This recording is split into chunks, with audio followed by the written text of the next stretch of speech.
dead. Do you plead? Harleen Quinzel. Why did you say that name? We can't save everyone in this war. It's not what we came here to do. But it's what I'm going to do.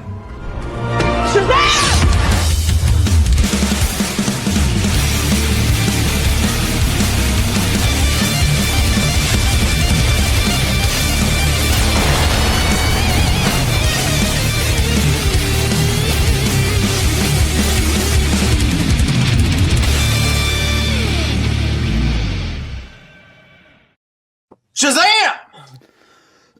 I mean, that might be the best shot in the entirety of the DCEU.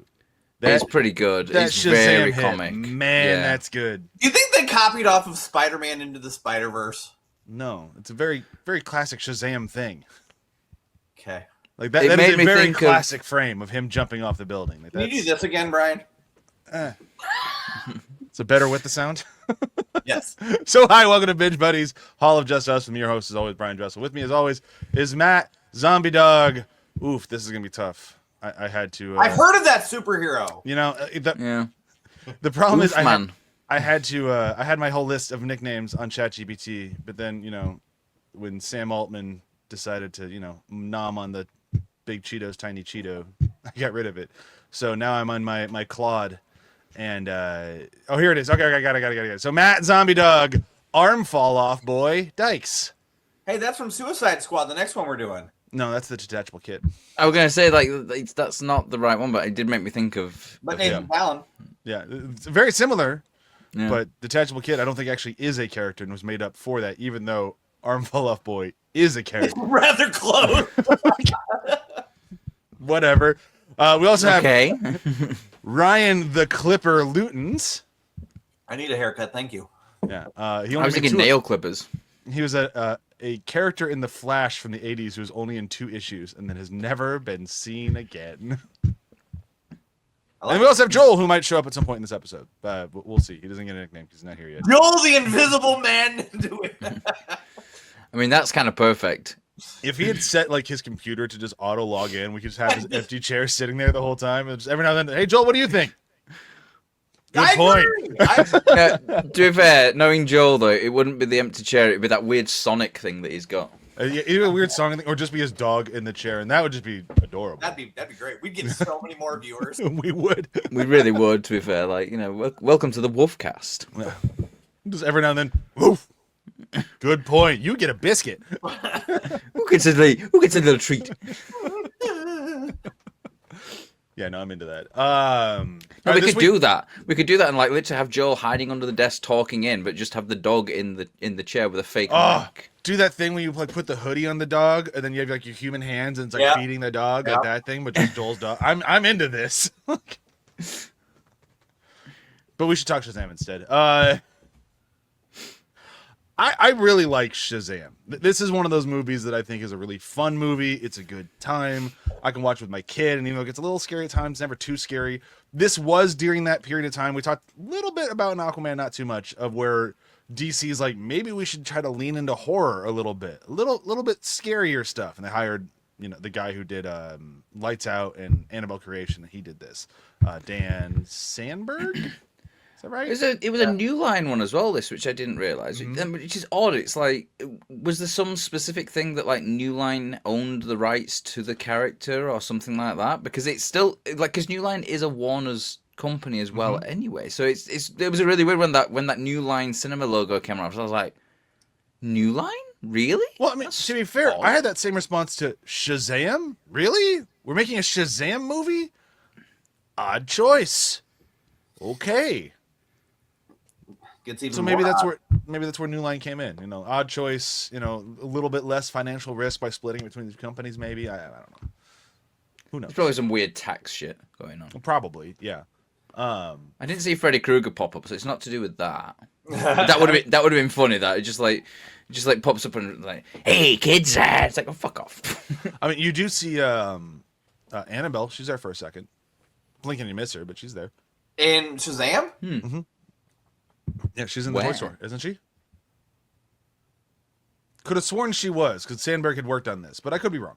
I haven't gone through it. She's in Aquaman. Oh, maybe I'm getting that. I think I'm getting that mixed up. With Aquaman. She's in the junkyard when they come out of the. That's the right. crate. That's right. So maybe she's not Shazam. I thought she was, but either way, it doesn't matter. James Wan, but James. See, I don't know. James Wan also produced, right, but he directed Annabelle Creation. So like they're. We would not have Dan Sandberg without James Wan. Like David Sandberg did Creation, and then James Wan did Aquaman. So I don't. And Annabelle was in both. So yeah, but James Wan also did The Conjuring, where Yeah. Annabelle came from originally. So that makes more sense. But then he hired Sandberg. I'm looking it up. You look it up. We'll start talking about stuff. Let's just start with the trailer, right? James Wan directed Soul. Yes, he did. That's all I have to add to this. Oh, Saw. I thought you said Soul. I'm like, no, he did not. He did not direct Saul, the Pixar movie Soul. I mean, that would have been funny. It would have been different. Definitely would have been a different movie. All right, so here we go. It's like I really think that like I'm just gonna what start we're missing out right on over you.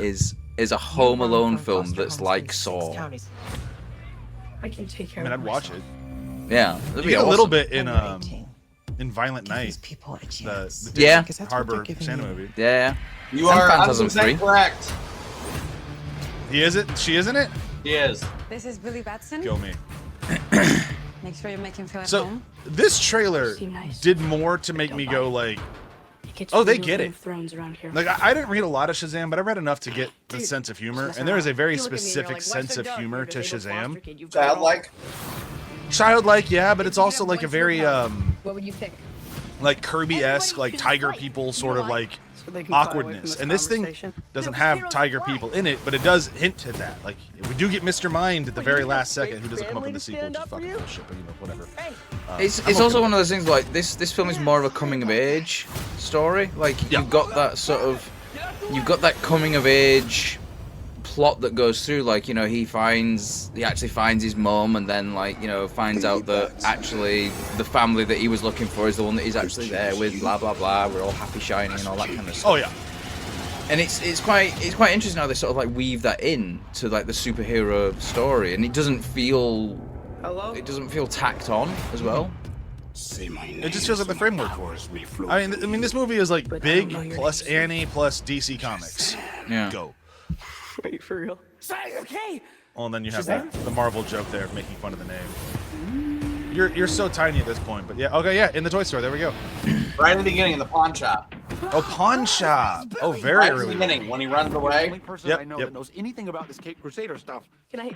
I mean, I have the movie on Fandango, so I can just look in the frame and then Oh, fast yeah. forward and find What are it. your superpowers? But she's there. Powers, dude, I don't even know how There to we go. be in this thing. So this, to me, we'll kind of get into this because the training montage is a good chunk of the movie. Yes. Kind of funny. This is why the sequel didn't work. We'll get into the sequel more when we get to the sequel. But Because of this all this relationship stuff. between these two, If they would have discovered powers throughout the two. something, yeah.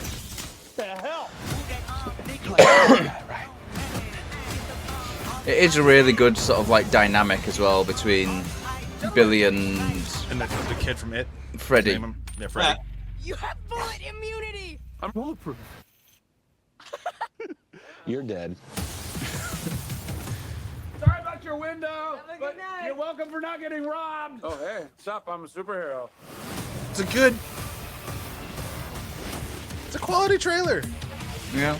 It's a good film as well. Like they did a really good job with like having a little bit more fun. Like it's still got like the darker moments in it. Like they do a good job of like mixing the dark with the fun. And like because it's basically about a teenager who's a superhero. Like I think they're able to have a bit more fun with it. It's less sort of brooding throughout. Like it's not like Batman, like ooh my parents, blah blah blah, all the way through. I mean, this kind of literally like, has my parents in it. well, it has my mum. Like, Yeah. you know, it's only half the parents. But it's Mom's a interspersed dick. around. Yeah, oh yeah, yeah. I hate the mom. Yeah, we'll get to the mom, but yeah, she's a dick. It's really funny as well because it does a really good job of like we see it from Billy's perspective initially, and then it's just like just the tiniest, just the tiniest of tweaks to it, and it's like it has a whole other feeling to it when we see it, like when the mom's talking about it. Like it's really well done, is that, like, because it's the same stuff, same dialogue, same situations, complete. It's just played slightly differently. It's just the difference of like being that ever patient mom, like what a kid sees when he looks at his mom, versus what an adult sees when they look at somebody else's mom, of just a very tired person who's just trying to get by. And you know, she doesn't feel malicious in that moment, and then it goes that way. But like when she's just first with him, it's just like she's just trying. She's tired. She's 17. Too. She's a young mother. Yeah. But I kind of like you guys are like sort of like saying that you hate them, but I don't hate them. I kind of understand it though. Like you said, she's 17 years old. She's a single parent. Like, and her reasoning, like she like makes sense to her. Like she knows she can't take care of him, but and so she thinks that, like, you know, someone else will do a better job. And to be honest, probably right. Not mad at the abandonment, not mad at her thought process. Everything makes sense because she's young, and it's the fact that she never went out to look for him. And then that's where I have a problem. You know, even what you got established, but even when the dude is, you know, you've got your kid coming to you for a second chance, you could just leave there and be like, I'm gonna go do this, because, you know, I don't know. There's a lot. I don't know, like the situation that we're presented, like, it doesn't seem like she's in a good place not at all like, either. when your son comes, you can start a new life. You know, can you though? Like is she working? If she is working, is she earning enough? She's working, yeah. Okay, yeah, but she's earning enough to like pay rent on her own. Exactly. Like I think that makes sense.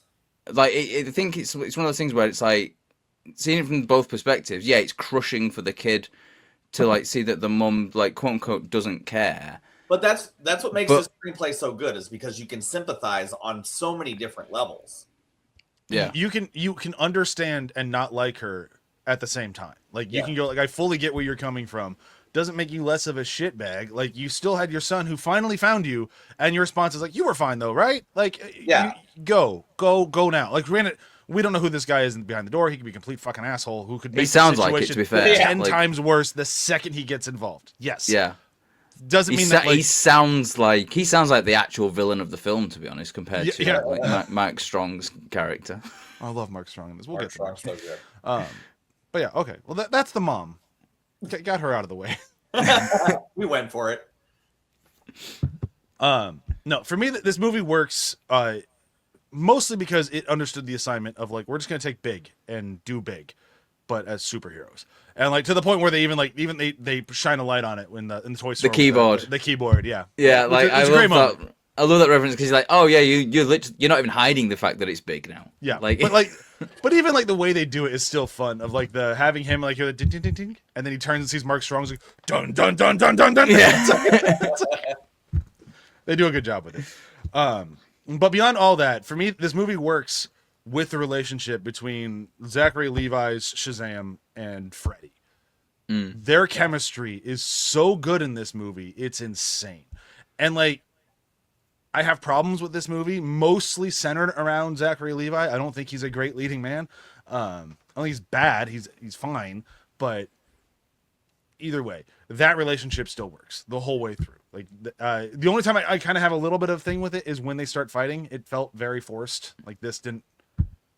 They made Billy, like, too shitty for a little bit just for, like, an excuse to get them to fight. I don't know. But it's also kind of believable. Like, a teenager gets all these powers that, like, the ego's going to be off the charts. Like, you know, like someone who is basically been, like, what is it that Freddy says? Like, you know, most people will choose invisibility because they just don't want to be seen. And that's very much Billy. And now all of a sudden he's been seen and being loved and just, like, getting all this attention. I think it'd be very difficult to not let it go to your head, especially like being a teenager who has been in that situation of just like bouncing from foster home to foster home, being this invisible kid that that in his mind no one cares about as well, and now all of a sudden everyone loves him. Yeah, I mean, yeah, it makes sense. It's just the execution's not great. Like that's more of what I'm at. It just kind of like, it does come out of left field where it's like a complete 180. It's not like a slow reveal. It's not like a slow build up. It just kind of just happens, and it's just instant as well. It feels like there was a 2-hour movie or a 2-hour 10-minute movie. They got cut to a 2-hour movie, and those 10 minutes was finding out how that revved up. Yeah. So it's not the end of the world. Like I can still figure it out. It's like one of those like it's coming as soon as the one friend has superpowers, the other one doesn't.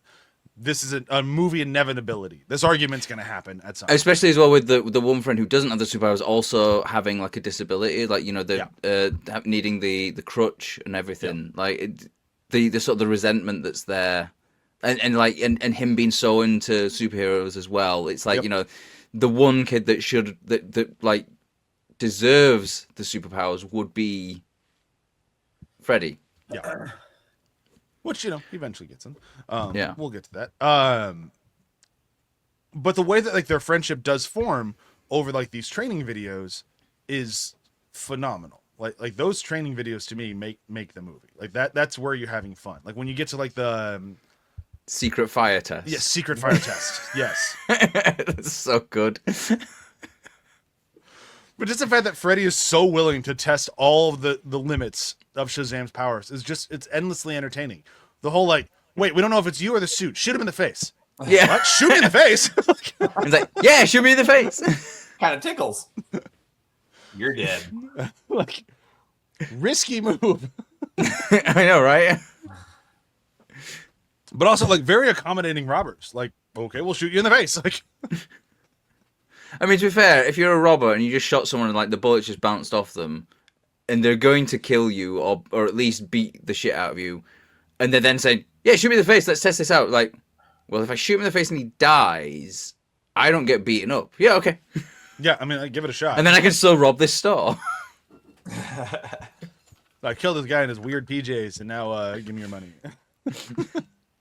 Can you imagine, like, just how dark it would, like, how dark that would be if they shoot him in his face and his head just goes, just end of movie. A different film. Well, sure. That took a turn. The Curb Your Enthusiasm scene starts. Dun, dun, dun. I was thinking Arrested Development voiceover. Like, there's a freeze frame and just like, it's like, yeah, shoot me in the face. It'll be a great idea. It was not a great idea. It was not. Turns out he wasn't. Yeah, poor Shazam. Short life. How do you guys feel about the? This is really the only one of these movies where like it feels like a world that superheroes live in. I think it's great. It's meta in that sense because Superman is referenced quite a bit. He's wearing like a Superman t-shirt at times, Aquaman t-shirt at times. He's got a Batman t-shirt. He's got Batman's Batarang. He's got like the bullet. But Superman, oh, is that your friend? Like, that is something that is very much a meta moment of, oh, I can go see this, or I've got a bullet, I've got the Batarang. He even shows up at the very end of the movie. We don't know if it's Henry Cavill, but it's not, but that's okay. It's definitely not Henry Cavill. Some dude in a suit. Yeah, I've seen the full shot. That's not Henry Cavill. Oh, does he have a mustache? Please tell me they had a mustache, because that would be great. Please tell me it was a woman. God, that'd be great. Yeah, that was supposed to be the reveal of Supergirl, didn't you know? Yeah. Yes, Superman was played by Henry Cavill in this film. But I kind of like it. Like it gave the movie a different feel to it, and also kind of it did what like Marvel movies have been trying to do of like trying to make them feel like a shared universe, but it went about it a different way. Of like they're fans, like people enjoy the superhero world.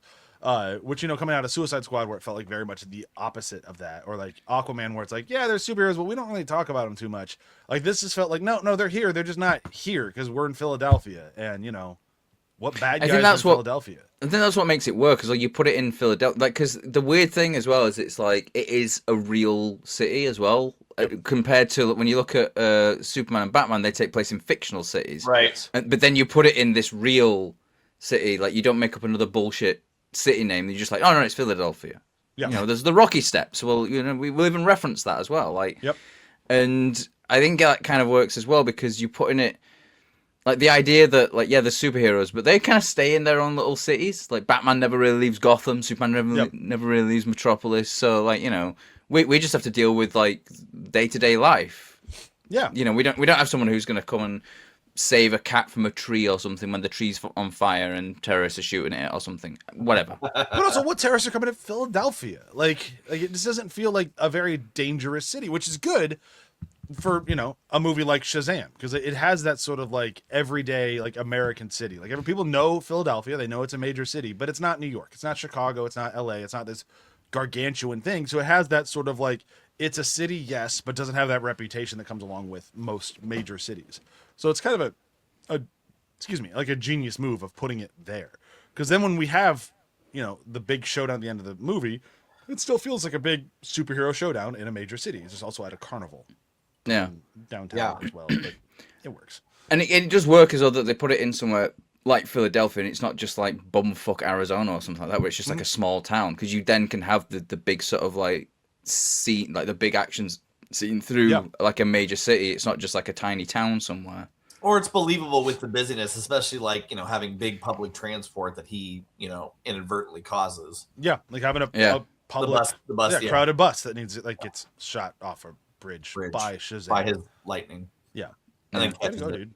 Okay, way to go. Yeah, and he catches it, which would still, those people are still dead. Like they still fell. Oh yeah. Oh yeah, no, they're still dead. So like the way that G-forces work, it doesn't matter if someone catches you, you're still like, you're still accelerating and then rapidly decelerating. Yeah, you have to like slow them down. You Yeah. can't just catch them. Yeah. Because you just change the ground for you. Still a hard surface, still stopping. Like, Why is it so red in this bus? well, a lot of you were eating pasta. It's like when if you it's like people think that if you fall from a great height and land in a swimming pool, you'll be fine. No. The water molecules will just compress into a very hard surface, and you will just explode. Yeah, it will hurt real bad. A lot. Yeah. I mean, I don't think it will hurt if you hit a swimming pool. Like, I think it actually Well, I guess hurts it depends more on if how high hit you are. Yeah. Yeah. Don't go just high enough. Either go way too high or lower. Yeah. Yeah, don't break all the bones of your body and then drown. Listen, if it's gonna hurt, you don't want to survive it. It's gonna suck. Especially in water as well. It's like, my arms and legs. Oh god, I'm drowning as well on top of this. Like, I've broken every bone in my body, and I'm drowning. Fuck this Tuesday.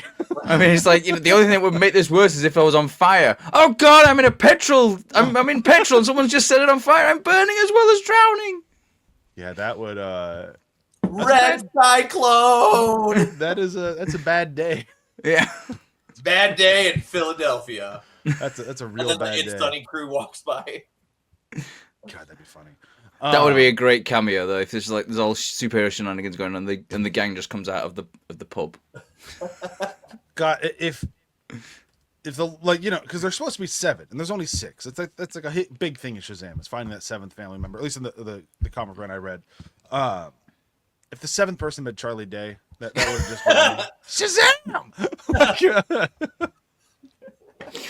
Oh god, and then he doesn't get to turn into some big buff superhero. It's just He's Charlie just him. Day. Yeah. Like in a suit that would fit big Zachary Levi, but it's just too big on him. He's like, walking around. Like, I'm into this. You see just the top of his head peeking out over the big collar. Yeah. Hey guys, and it echoes in the suit. I have powers. Or it's Frank, and then you're just like, and anyway, I just started blasting. Yeah, so this needed a cross. It's Frank, and then when he turns into Shazam, it's Arnold Schwarzenegger. Oh, perfect. Yeah, That's that's it. End the episode. that's the movie right there. I was gonna say 10 out of 10, no notes. Yeah. Like that. That would be amazing. Yeah, that's the movie. All right, what haven't we talked? We haven't talked Mark Strong. We haven't talked the villain at all. We got to talk. We haven't, and he's We haven't talked really about his fucking dad, good. Don Glover. I didn't really care about I get the dad's a great actor. It's cool seeing him show up, but he's such a dick But and he's such a so bad guy. underused, too. True. Yeah. I mean, he's underused in this too. But he's such a bad guy. It makes him like sort of like just, chuck him at that. Like eat him. Fuck that dude. Yeah. Like, he's awful. Yeah. Eat him, then chuck him out of the window. Yeah, do whatever you want, man. Like turn him into demon poo. Like I don't give a shit. Like it's just like he's almost too much. Brother too. Like when the brother gets chucked out the window, I'm like, hell yeah. But I like with Dr. Savia or whatever his name is. Savia? Whatever. Sylvia? Mark Strong. I Savannah. like that. I like Savannah. as a kid- Thank you. Savannah, thank you. As a kid, his magic is the magic 8 ball. And Yeah. so, to show like he is not worthy of the power of Shazam that is real magic from the wizard.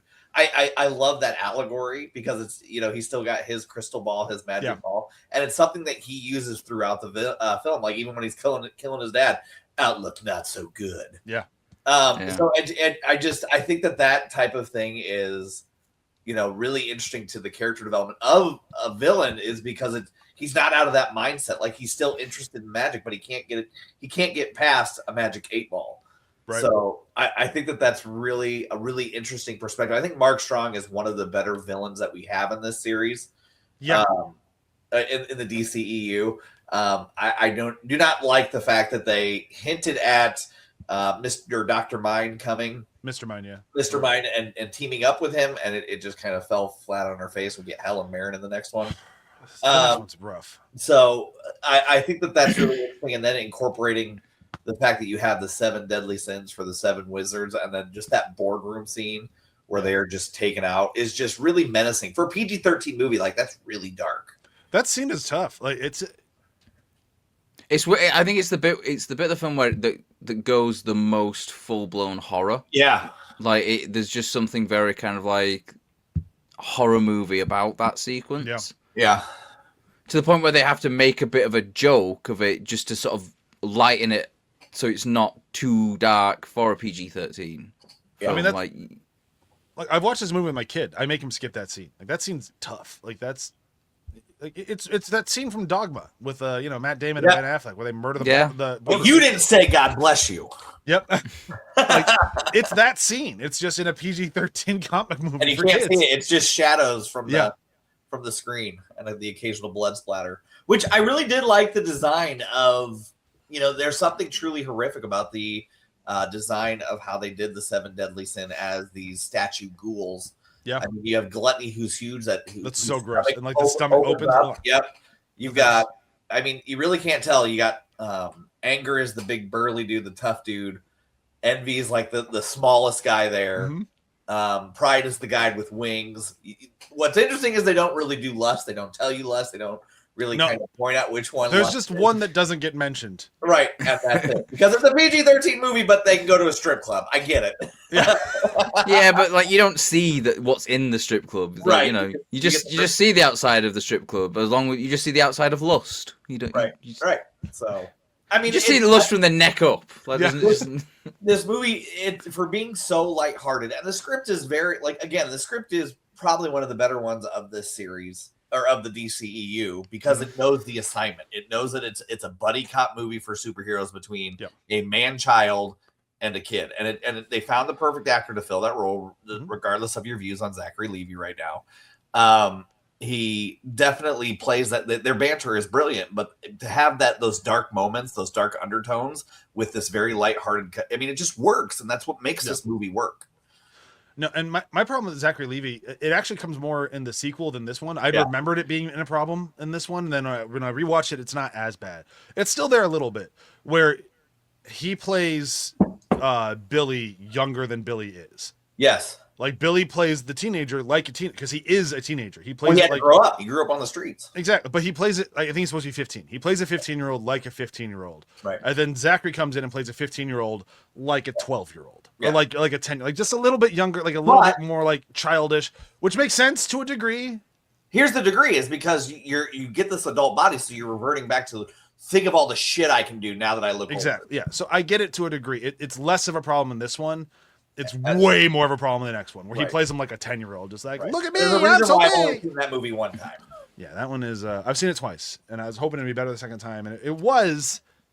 It's just still not great. But Matt, you have not seen part 2, right? I haven't seen part 2. No. Okay, get ready to live. I mean, Lucy Liu. I like Lucy Liu. Helen Mirren, villains. I like both of them, but they giant dragon. A giant wood dragon? It's a wood dragon, right? Something weird like that. One time. How the hell does that work? It's like it breathes fire and then blends it, sets itself on fire. It's like, could be wood, and as the wood's coming out, it spontaneously combust. And then there's also, Skittles. Yeah, lots of Skittles product placement. It's a movie. Disaster of a movie. Is it less Shazam, more Skittles then? I mean, it's a lot of Shazam. Like Billy is barely in it, but that's also because Billy grew up so much that I think he's taller than Zachary Levi at this point. So it's like, wait, so when you Shazam, you're now less buff. At least they knew in the sequel to not recast Mary when she Shazams. They did in this one. The woman they cast as Mary is like, you look smaller. Like Mary, the person that cast as Mary is actually pretty tall, and then some random woman comes in as her and is like, this doesn't work. So in the sequel, it's just her again. Like that makes far more sense. Let's talk a little bit about the family, and then we can start kind of wrapping this thing up. Like we mentioned before we started recording, that like, as much as I really do enjoy this movie, and I really do enjoy it, it's very surface level, kind of non-offensive, fun entertainment, which is great. It just makes it tough to do a full hour podcast on it. How do you guys feel about the fam? I like it. I mean, it's a good dynamic. Yeah. I mean, what's interesting and what makes it work as a family is the believability of the two parents, the two foster parents. Yes. Because they've gone through that as well. Like they even say, like, you know, we went through the foster system. We want to be a good one for other kids and everything like that. And I think it's quite nice to see that sort of nobility there. Like, and then it like makes like a lot of the humor work really well, because it's the parents just trying to, you know, do the best they can, and then the stuff that's happening around them, it's just like it's just the idea of like, you know, what the hell is going on here? Yeah, with them, it's the believability that they in fact are products of foster, and that they truly care about each foster kid that comes in and wants to maintain a level of family before they can get a family. So that way they don't constantly run. Like you have that believability that they're trying to not train them, but feel relaxed in a family setting, because they know that this isn't a forever home, but this is, unless they are adopted. But they, you know, having the dinners together, allowing the kids to be themselves, like that's what a family is. And it really starts with those two. And then every other character that comes in, you know, Mary, I forget the little girl's name who can't tell a secret. It starts with a D, doesn't it? The hacker kid. Darla. Yeah, the hacker kid. It's their ability to be themselves makes the characters more understandable, because of the fact that these families are trying to let these kids be themselves and be natural in a family setting. So I think that with those two center points and having them come together for dinner, having those little chants, it makes everything more believable. I really like how that's written. I think Mary's like a really good example of that, as someone who's clearly been with the family with them for the longest. And like they even had that discussion about, like, you know, when Mary came, like she ran away 3 times. Yeah. But then now she's kind of like almost like an anchor, almost like, yeah, she's like an anchor to that family, and like and she gets into college, and she's really upset about that, because that means she's actually leaving, and she's worried, and she's worrying about the family, like, you know, how are they going to be okay without me there? Like, and it's quite an interesting dynamic, because it's also kind of believable. Like, you know, you've been the big sister to all these wayward teens that have come in, all these wayward kids that have come in, and you've been like a constant that's there, like even with the parents, but you're like a constant who's like a peer. And then, like, you know, if you then leave, like, you know, what's that going to do? Is that going to upset the balance? Is that going to break apart the family? Like, you know, and stuff like that. And it's done very kind of like subtle. It's like displaying that pressure that she's feeling, like the pressure of like holding the family together. And it's not even necessarily like what is required of her, but it's the pressure that she puts on herself. And like, you know, how many times have people done that? Like teenagers and stuff, like, put undue pressure on themselves because they feel that sense of, you know, if I'm not here, what's going to happen? Like it's really well done. Which and again that lends to the believability of the foster care system that is being portrayed, or the foster family being portrayed in this film, is that it's such a cohesive unit that someone feels that even though she's not a part of the family, she's not adopted, it's still a family. And that's to have that type of underlying tone makes the ending more believable when they all suit up. Yeah. And it's quite interesting as well that she hasn't been adopted, but she's still in that same, like, she's basically been a foster child for what would we guess, like, what, 6-7 years or something like that. Something like that, yeah. So it's quite interesting as well that she's still in that sort of foster area, really, where she's not been adopted or anything like that, and it's quite interesting, and I guess is because the foster parents have not sort of like said, well, we'll adopt you, because that's not what they're doing. They're in a foster environment. They want to foster kids, and if someone does come along and adopt, that's great. But it's that sort of, I think them continuing to just like keeping that foster relationship, it helps. I don't know. It helps them because they were never adopted. Yeah. Yeah.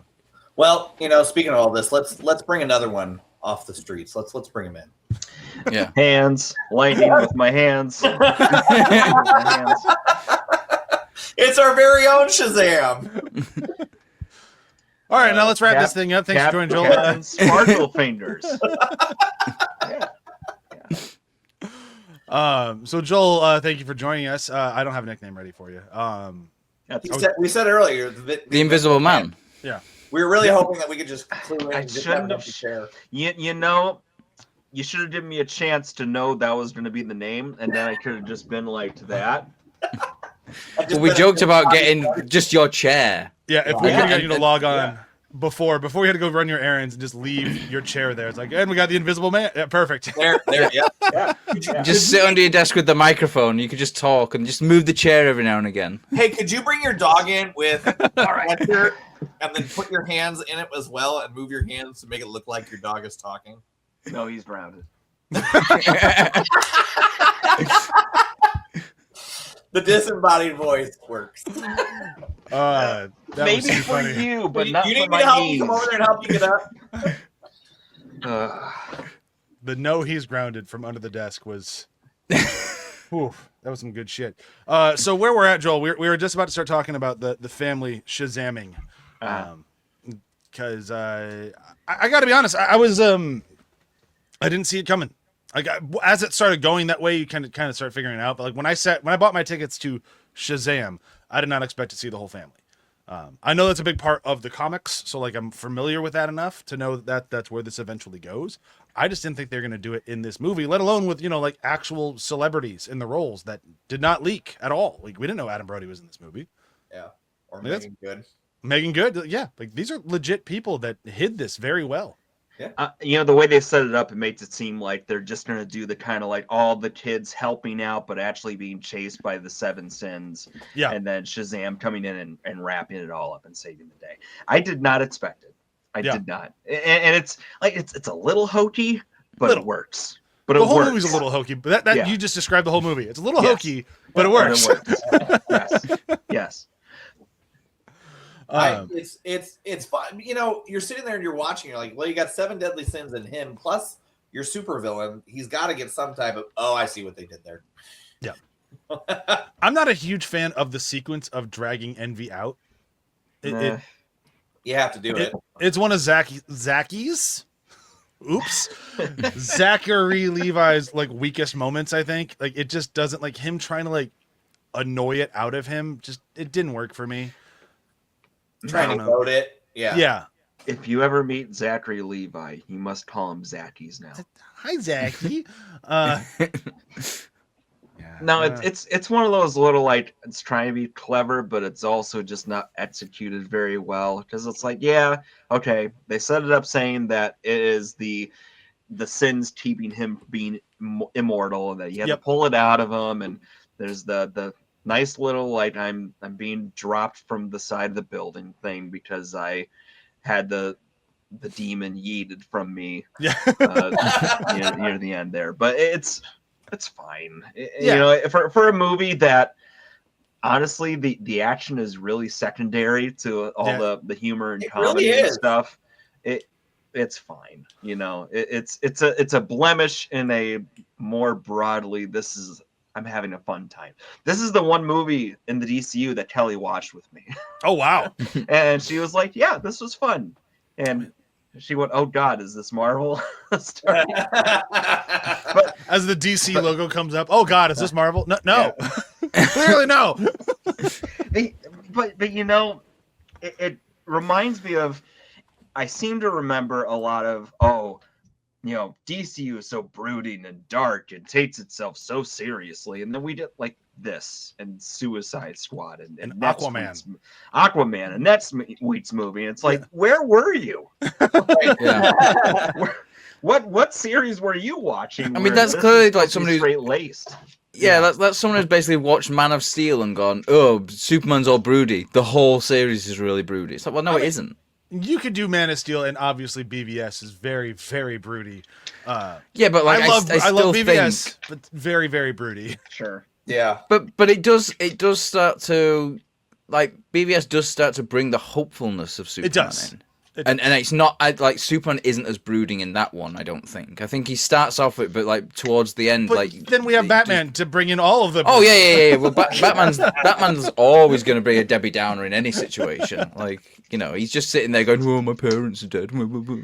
I mean, knowing that, how do you guys feel about there being Batman toys in the Shazam universe? That's not for the next movie, isn't it? No, that's in this one. No, So this one, like, he throws a Batman at him and says, "Get him, Batman." He throws the. And then it's the Kevin Conroy voice that comes out of him. Yep. Yeah, it's like what does it say? Like I am the Batman or something like that. Something like something very cliche Batman. Like, Yeah. but get him, Batman! Like, that's knowing who Batman is in this world, the branding superhero. We got toys. Again, it's. I just can't help but feel that whole like. So this is what McDonald's was. Yeah. Yeah. Tough to make toys out of this. We're making toys out of this. Like, yeah, have you seen the movie? No. Why? Guy's nose off. Yeah. Oh. And Michelle Pfeiffer's gonna make boys feel a lot of. Oh yeah. Just to join. Got distracted by Michelle Pfeiffer as Catwoman. Then. Yeah, that's fair. Action sequences. I mean, you have blips, which like the bus sequence, but really you have the first time he fights. And then the boardroom's horror as well. I wouldn't call that an action. Yeah, it's an action sequence. And then the carnival fight, right? That's really it. The only real fight scenes that we have. It's not a $200 million comic book movie. This is when they're trying what lower budget. Not low. I'm sure it's still like 120. But this was not like Iron Man money or even like BVS money. Like they did pull this one back a little bit. But and it works, I favor. think. Yeah. I think it works. I think it works more because like the one thing that really annoys me about comic book movies in general, and specifically Marvel films, because of the inflated budgets, because of the inflated scope, everything's bigger. Like to the point where like, you know, it just gets too big. Like you think about like I've talked about this like numerous times before. But you think about like we still talk about 9/11 like what 25 years later or something like that. Like Marvel films is like a 9/11 level event or worse happening on a weekly basis. Yeah. And it's just it's too much. Like, you know, in one of the Marvel films, like something starts climbing out of the core of the Earth, and it's like, I'm sorry, physics-wise, the Earth just collapses in on itself. Like you can't just have a weird being half in, half out, just sticking like that, and the Earth not collapse under its own weight. Like, to be fair, they just never reference it again, so it's okay, right? No, it's not. And that's not true. They do reference it in the new Captain America that just sucked. It was so bad. It was so bad. Like, my God, what an entertaining piece of shit movie that was. But even beyond the absurdity of like world-ending events every movie, just talking about it from like filmmaking or creative stuff standpoint, limitation breeds creativity. Absolutely. And some of the best stuff comes from being forced to work on a tight budget or work within constraints and limitations, even not going outside of superhero movies. I said it before, Deadpool might be one of the best comic book movies out there. And it is because it was forced to be creative. They literally had $7 million cut from the budget just before they started shooting. So there was like this huge action sequence which was planned, and then how do they deal with it? Oh, he left his big bag of guns that he got in the taxi cab, and then they make a joke out of it. And it's a really funny joke. Yeah, and it works so well. But like I'm not sure if this one had that level of restraint, but you can tell this one's holding back compared to like Aquaman that we just watched to this. This is a different caliber, and like it still works insanely well. Yeah. I think we have one of the best villains in the entirety of the DCU with Savannah. I think he's great. Everything about from his design to how menacing he is, he's super menacing. I mean, he wants to fucking kill kids, like Jesus. The 7 Deadly Sins are fantastic. The casting is great. The casting for Freddy, between the kid from It, whose name I'm never going to remember, he's great in it, and he's great in this, to Adam Brody, I buy it 100% that that's the same person. Like, that casting was so dead on. It was great. Like, this is just... And the young girl as well, was it Alyssa or something? Who plays Darla? Oh, Darla, sorry, yeah, Darla. The youngest. Like, when they have, like, the adult the Megan come in, like, and it's just like, she seems like an 8-year-old kid, like just now has all these superpowers. Like, she's going like apologizing as she's doing. It's like, sorry. Or just when she runs into Santa, hi. Oh yeah, the Yep. That Santa had a rough week. He did. when he was at the end of the movie and the news thing, they're just bleeping him. He's like, rah, rah. Oh, he clearly had a mental breakdown. Like, yeah, poor Santa. He had it rough.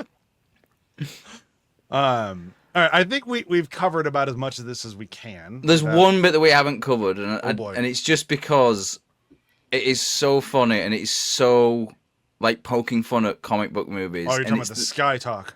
The Sky Talk, yeah. Where we're like a mile away from each other, and he's doing his like monologue, and he's there like, I can't hear you, like you're really far away. I can't hear. Like, how many times have we seen that in actions, like in comic book movies where they're flying around and like they're talking, and they could just hear each other like perfectly clear. It reminds me of like the Venture Brothers joke from I think season 4, where they're in the Imposter car, which is basically the Fantastic Four car, with the seats like there, and then there's like seats on like the wings and stuff like that. And Mr. Impossible is speaking to Dean, and Dean's just there going, "What? I can't hear you," because they're freaking engines and stuff like that. It's a great moment. Like, that was one of those, like, because you start kind of. Like, you hate saying this sort of thing, but like She-Hulk was right a little bit about every superhero thing ending the exact same way. So we're at that point, Shazam, and you start kind of tuning out a little bit of like, all right, well, here goes all the CGI people to punch the CGI people. And then it cuts through with that joke. It's like, oh, this is good. I like this. Yeah. All right, let's move into quotes. This movie is extremely quotable. I have quite a few, but I've gone first, I think, somewhat recently. I think Joel hasn't gone first a lot. Let's make Joel go first. He was late to the episode anyways. Yeah. What do you see? What do you see? Were there boobies? You see nipples? Why aren't you talking? We're going to need more money. Why? You were in there for like 5 minutes. Dude, they were very convincing. I like the callback as well when they come out of the thing and then like into there and then like holding your eyes closed and just like, really, this is where you pull through. Freddy walking out like, all right, see you later, Crystal. Yeah, no, we'll talk later. What? They're really nice. Oh, they've got glitter. Yeah, it's pretty good. All right, Ryan, you're up. Since that was my backup mind, I have this one. So I had 3. I wasn't gonna do the speech above, but moving on. Shazam, you're the only one I know that knows anything about the Cape Crusader stuff. Freddy goes, that's Batman, can I? Shazam goes, oh yeah. Freddy touches the Shazam phone, and Shazam goes, it's crazy, right? Freddy goes, what? Your superpowers? And Shazam goes, superpowers? Dude, I don't even know how to pee in this thing. That's a good one. He figures it out later. He does. All right, so mine, again, continuing with the Freddy lines, or I guess yours wasn't technically a Freddy line. It was more of a whatever. Continuing with their conversations, it's the first time that he tries to save somebody, and he saves that woman from getting robbed by scaring the fuck out of her. The most aggressive savior ever. And she's like, "Who are you?" And Freddy goes, "His name is Thundercrack." Shazam's like, "That sounds like a butt thing." Mr. Philadelphia, that's cream cheese.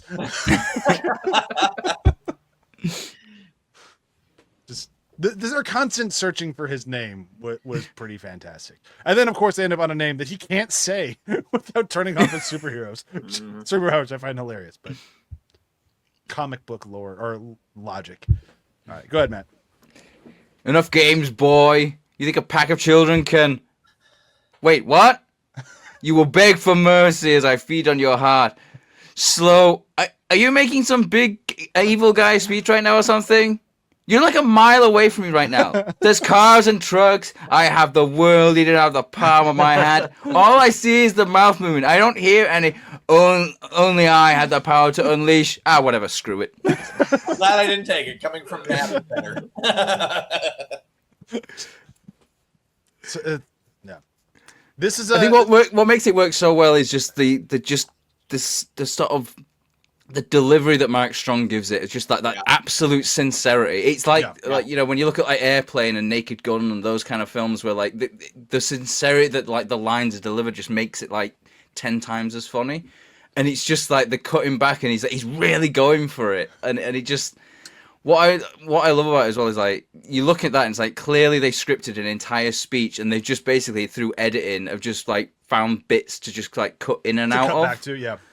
And it just like made, and I feel like there was a lot of time spent on that, finding like what would hit the funniest, like, you know, what bits to cut into and out of. Like, it's just that they're starting off with the enough games, boy. Do you think a pack of children can? And then just cut to him like, wait, what? Like it took me by surprise when that happened. Actually, I wasn't expecting it. It shows like a level of self-awareness to the film in general, like of like comic book tropes and stuff like that, which we haven't seen a lot of. Yeah. This is the first time I've seen this one, and hokey but fun. Yeah. You know, it all goes back. It comes down to writing and acting in this one because the action is so muted by comparison. Like the acting and the choice of actors was so important to making this work, and they made the right choice. Yeah. Until The Suicide Squad, if people ask me about the DCU who are like very much like, nah, this sucks, this is the one I'd recommend. Like, this is the one I'm like, I think this will go and get through to you. And everyone I recommended it to, it walked away going like, that was a lot of fun. Not everybody loved it. Not everybody thought it was a great movie, but no matter what, they had fun watching it, which I think is fair. All right, so I think that's about it. We're not really doing plugs these days, so we're just going to keep not doing plugs as long as that's all right with everybody here. Look at that. Our plugs. Yeah. I've got nothing to plug right now. I will plug next week's episode, Birds of Prey. Man, I've seen this movie now 3 times, and my opinion of it has changed wildly every single viewing. I'm on the most positive I've ever been at this point now. But yeah, we'll get into it because I feel like Ryan hates it for some reason. I hate it. You don't based off our chat. Yeah, Ryan's like, that movie fucking sucks. And I'm like, geez, Ryan, calm down. There's so much wrong with it, but this is the worst thing. It's like, God, women being powerful people? God, it's disgusting. It's like, well, Ryan, calm down. Keep Jesus. it to yourself, man. All right, we'll find out how much of that was a lie next week. All right, bye. Bye.